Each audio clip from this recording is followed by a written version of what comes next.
go back to what you and I had started to talk about, and where I got really enthusiastic before we started, because right now I have a young friend. She's about 9 years old. She is her mother tongue is Swahili.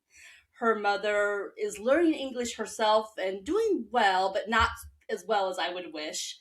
And so this little girl is up here in the Cincinnati area, where there's not really a lot of community for her with the Swahili. So they're kind of like on a desert island in the middle of the ocean, you might say. Yeah.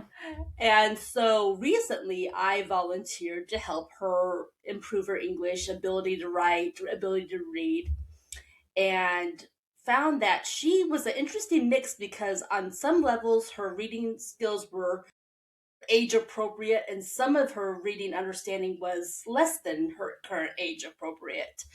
So I had decided that I would write my own children's book specifically for her. With a simple stories, trying to go from the ground up and kind of gradually build with activities that were both in English and in Swahili. Now, I have no idea if I'm going to publish this book for the general public, but it's definitely going to be specific for her. Yeah, exactly. We'll see how it goes.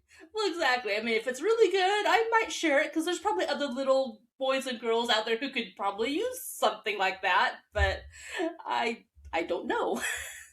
Me neither. But I was very interested when I was looking at your website, which is what brought this up. You have quite a number of children's books, including, where's it at? Because I was very impressed by this. Like you were working on specific, the at sounds, the og sounds. I was like, that's exactly kind of what I'm trying to do with this little girl and trying to build up. Yes. So those weren't even my idea. They came from somebody else. And then I wrote them. But so I was talking to this guy that was in my business group. And he had little kids. I want to say like kindergarten, grade 1, 2-ish, something like that. And he's like, well, they're trying to learn to read, but they just keep looking at the pictures. And I mean, that is a really fantastic way to help your brain learn to read. But for his circumstance, like what he was looking for his kids was easy books where there wasn't pictures to kind of cheat off of, even though it is a strategy. Don't get me wrong. It's totally a strategy, just not the one he was looking for at that time. So I was like, I could maybe try something like that. So I started with like, what is easy and what do kids like? Well, kids like cats. At is easy. So that's where that one came from. And so each page it just builds. So I can't remember exactly off the top of my head because it's been a little while, but it was like, here is a cat in a hat, a cat in a hat with a rat. Like, and it kept just adding to the sentence with another at word. So that way it was just building on it. And the covers of the books have the cheat.